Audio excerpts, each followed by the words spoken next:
Welcome back friends. આજે આપણે શીખીશું અંગ્રેજી કક્કો અને બારાક્ષરી. જો તમને બારાક્ષરી નથી આવડતી એ પણ ઇંગ્લિશમાં, તો આ વિડીયો ખાસ તમારા માટે છે, કારણ કે આજે હું શોર્ટકટ અને બેસ્ટ વેથી બારાક્ષરી શીખવાડીશ કે તમને લાઈફ ટાઈમ ભૂલાશે જ નહીં. એકવાર શીખી ગયા, આજે આખો વિડીયો જોઈ લીધો એટલે તમારો આ બારાક્ષરીનો પ્રશ્ન છે તે સોલ્વ. બે કન્ડિશન છે. પહેલી તો તમને ઇંગ્લિશમાં કક્કો આવડવો હોવો જોઈએ, એટલે કે ગુજરાતી ટુ ઇંગ્લિશ. જે મેં અહીંયા લખેલો છે કે દરેકે દરેક જે આપણા શબ્દો છે, કક્કો છે, એ દરેકે દરેકનું ઇંગ્લિશમાં શું થાય મેં અહીંયા લખેલું છે. તમને જો નથી આવડતો કોમેન્ટ કરજો, હું નીચે તમને કોમેન્ટમાં એનો રિપ્લાય પણ આપી દઈશ. પણ આપણે શીખવાની છે બારાક્ષરી, અને એ પણ ઇઝી રીતે. કારણ કે યાર આવડું બધું શીખવું, યાદ રાખવું અશક્ય છે, અને ગોખણપટ્ટી કરવાથી ક્યારેય કોઈ વસ્તુ શીખાતી નથી, અને ખાસ કરીને ભાષા. તો ઇંગ્લિશ કઈ રીતે શીખવા એનો બેસ્ટ છે. પહેલું આપણે જોઈએ બારાક્ષરી, તો પહેલી ગુજરાતીમાં તો આવડવી જોઈએ. તો આપણે પહેલાં ગુજરાતીમાં બારાક્ષરી લખીએ. તો પહેલું ઓબ્વિયસ ઇટ ઇઝ ક, કા, કી, ધેન કુ, કુ. ઓકે, ગુજરાતીની બારાક્ષરી પહેલાં આપણે એક આખી લાઈન અહીંયા લખી લઈએ. પછી કે, કઈ, કૌ, ધેન કૌ, કમ એન્ડ કહ. આ આપણી બારાક્ષરી એક પહેલી લાઈન. તમારે એક જ લાઈન શીખવાની છે, બાકીનું બધું જ ઓટોમેટિક આવડશે.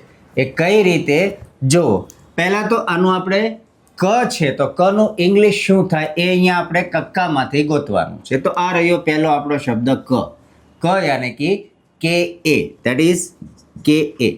ક, કા, કે એ, અથવા તો ડબલ એ પણ થાય. અહીં યાદ રાખજો એક નિયમ, કા માટે કે એ પણ વપરાશે અને કે ડબલ એ પણ વપરાશે. ક્યારે, કઈ પોઝિશનમાં યાદ રાખો, જ્યારે કોઈ પણ અક્ષરની પાછળ કા માત્રા છે અને તમે એને જો વધારે પ્રેશરાઇઝ કરો છો તો ડબલ એ લખવાના, અને પ્રેશરાઇઝ નથી, નોર્મલ છે, લાઈક રામ. ઓકે, તો RAM રામ. પણ જો તમે એ શબ્દને વધારે પ્રેશરાઇઝ કરવું છે રામ, તો RAA આવશે. ઓકે, આ એક નિયમ યાદ રાખજો. એટલે મોસ્ટલી તો કે એ જ આવશે. પછી કી, તો કે આઈ. ઓકે, પછી દીર્ઘઈ, તો કે ડબલ ઈ કી. કે આઈ કી, કે ડબલ ઈ કી. એટલે કે જો ઓછું પ્રેશર હોય તો રસ્વઈ હોય તો આઈ, અને દીર્ઘઈ હોય તો ડબલ ઈ. દેન રસ્વાવાળું અને દીર્ઘાવાળું. સો કે યુ અને આનું કે ડબલ ઓ. ઓકે, પછી એક માત્રા કે ઈ, બે માત્રા કઈ, કે એ આઈ. કાનો માત્ર કે ઓ, કાના બે માત્રા કે એ યુ. માથે મીંડું, કને માથે મીંડું કમ, મીન્સ કે એ એમ, અને બે મીંડા પાછળ તો કે એ એચ કહ. આ એક લાઈન થઈ. હવે આ કની લાઈન થઈ. આમાં શું કરવાનું છે, તો આમાંથી તમારે જે પહેલો શબ્દ છે, મીન્સ કે આપણો જે વ્યંજન છે, સ્વર અને વ્યંજન ઇંગ્લિશના પહેલાં એ શીખી લઈએ. ઓકે, સ્વર કેટલા છે અને વ્યંજન કેટલા છે, તો A to Z ની અંદર A, E, I, O અને U, આ 5 યાદ રાખજો. A, E, I, O, U, નહીં તો લખી લેજો. આ આપણા સ્વર છે અને એ 5 સિવાયના બધા વ્યંજન છે. તો આમાં સ્વર એના એ જ રહેશે, વ્યંજન બદલશે. સમજાયું? શોર્ટકટ રસ્તો શું છે એ કે કોઈ પણ બારાક્ષરીનો કોઈ પણ શબ્દ હોય એમાં જ્યારે તમે બારાક્ષરીમાં ટ્રાન્સફર કરો છો એ સમયે સ્વર એના એ જ રહેશે, વ્યંજન બદલશે. એટલે કે આમાં જો બધામાં પહેલો જે છે કે સ્વર વ્યંજન છે એ બદલશે અને સ્વર એના એ જ રહેશે. એક્ઝામ્પલ આપણે સમજો કે આપણે લઈએ મ. કની લાઈન લખીએ, હવે મની લાઈન લખીએ, બરાબર છે. તો આ હું થોડી વાર માટે સાફ કરી નાખું. ઓકે, મની લાઈન લઈએ છીએ મ. તો અહીંયા શું થશે, ક, કા, કી, કુ છે, એની જગ્યાએ શું વાંચવાનું આપણે, મ, મા, મી, મી, મુ, મુ, મે, મય, મો, મૌ, મમ અને મહ. મ લીધો આપણે. તો જેમ અહીંયા કની જગ્યાએ મ લઈ લીધો છે, બરોબર, એમ અહીંયા પણ શું કરીએ, આ જે કે છે આપણો, કે ને કાઢી અને એમ લખવાનો છે, કારણ કે મ નો શું થાય છે એમ. જો કે ને કાઢીને એમ લખ્યો એ, અહીંયા કે ને કાઢીને એમ લખ્યો કે A, sorry M A, my mistake, that is M A, યાની કે માં. પછી મી તો એમ આઈ ઉતારો. બધામાં પહેલાં આપણે એમ લખી લઈએ. એમ એમ એમ એમ અને એમ બધે લખી લીધા. હવે શું કરવાનું છે? કંઈ નહીં, જેટલા સ્વર છે એને નીચે ઉતારો. સિમ્પલ છે. જુઓ, અહીંયા ડબલ ઈ, અહીંયા યુ, અહીંયા ડબલ ઓ, અહીંયા ઈ, અહીંયા એ આઈ, અહીંયા ઓ, અહીંયા એ યુ, અહીંયા એ એમ અને અહીંયા એ એચ. સમજાયું? શોર્ટકટ રસ્તો શું છે? તમારે ખાલી કોઈ પણ એક લાઈન, ચાહે ક ખ ગ, કોઈ પણ એક લાઈન તમારે શીખવાની છે.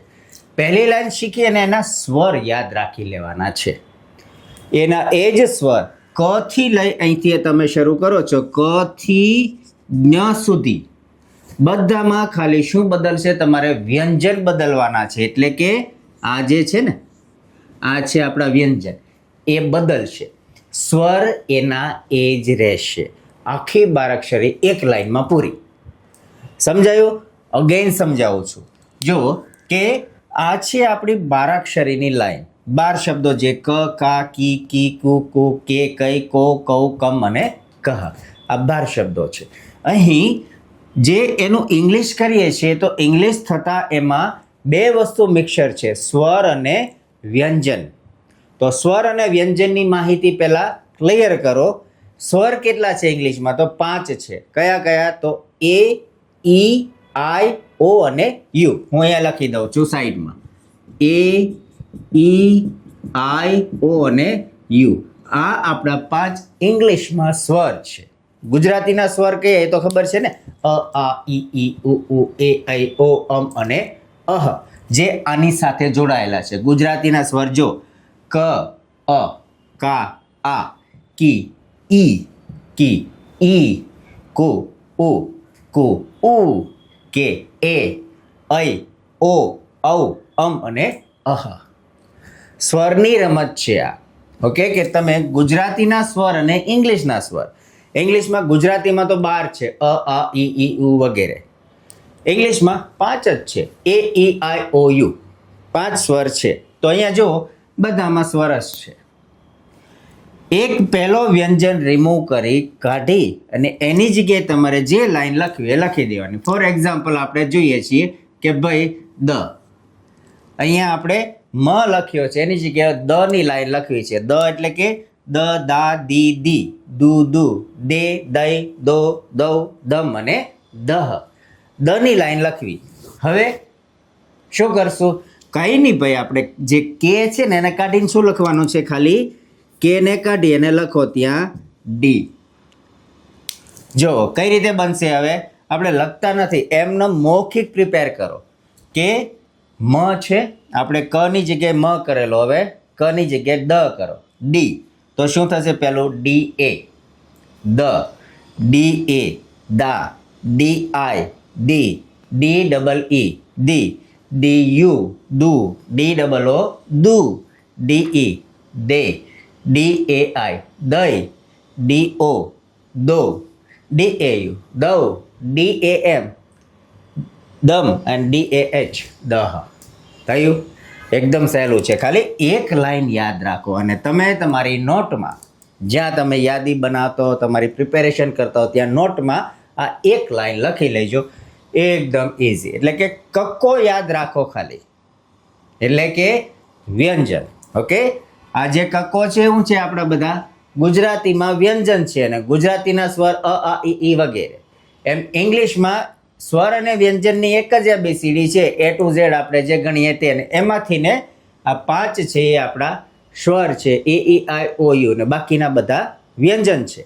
સો જ્યારે પણ હવે નેક્સ્ટ ટાઈમ તમે બારાક્ષરી લખવા બેસો છો તો નિયમ એક જ કે તમને કોઈ પણ એક લાઈનના સ્વર યાદ હોવા જોઈએ. એટલે કે ગુજરાતી સ્વર અ, આ, ઈ નું ઇંગ્લિશ સેમ રીતે અહીંયા જો અ, આ, ઈ, ઉ, એ, આઈ, ઓ, ઔ, અને અહ.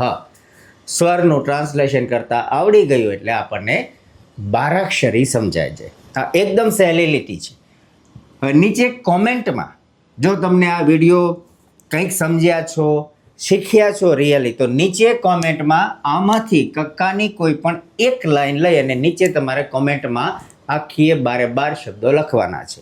ફોર એક્ઝામ્પલ, ભાઈ તમને ગમ્યો છે બ, તો બની લાઈન નીચે કોમેન્ટ લખજો. કોઈ એવું કે ભાઈ મને ત ગમે છે, તો ભાઈ તની લાઈન લખજો નીચે, પણ લખજો. તો કે ભાઈ મારું નામ તો ર થી શરૂ થાય છે, રાહુલ છે, તો ભાઈ તું આરથી લખ. કોઈ કે ભાઈ મારી ગર્લફ્રેન્ડ છે કે જેનું નામ ક્યાંથી શરૂ થાય છે, તો ભાઈ ડ થી શરૂ થાય. ઓકે. કોઈ કે ભાઈ મારી ગર્લફ્રેન્ડ છે જ થી, જલ્પા છે, હું જની લાઈન લખે, ભાઈ જ લખો. લખો, પ્રેક્ટિસ કરો તો જ આવડશે. કારણ કે આ શું છે? ઇંગ્લિશ છે. ઇંગ્લિશ એટલે કે ભાષા. ભાષા જ્યારે શીખવી હોય ત્યારે કોઈ રીતે પણ મેથેમેટિક્સ ગણિતની જેમ શીખાશે નહીં, ગોખણપટ્ટી કરે નહીં શીખાય, પ્રેક્ટિસ કરવી પડશે. પ્રેક્ટિસ કરશો તો જ આવડશે. એટલે નીચે તમે તમારા નામનું પહેલો અક્ષર જે છે એ અહીંયાથી કક્કોમાંથી સિલેક્ટ કરી એક લાઈન કોમેન્ટ કરજો, તો મને પણ ખબર પડે કે તમે શીખ્યા કે નહીં. ઓકે, સો આ હતી સિસ્ટમ, એકદમ ઇઝી. આ રીતે જ પ્રેક્ટિસ કરવાની ને આ રીતે જ આપણે એકદમ સીધી સાદી સરળ રીતે આ ઇંગ્લિશ પૂરેપૂરું શીખીશું, એટલે કે બેઝિકથી લઈ અને એડવાન્સ મોડર્ન ઇંગ્લિશ સુધી. તો બને રહ્યો આ યુટ્યુબ ચેનલ સાથે. આ ચેનલ, આ વિડીયો તમને કેવો લાગ્યો નીચે કોમેન્ટ કરજો. સારો લાગે તો લાઈક કરજો, સબસ્ક્રાઈબ કરજો, શેર કરજો, તમારા મિત્રો સાથે આને શેર કરજો. Thank you so much.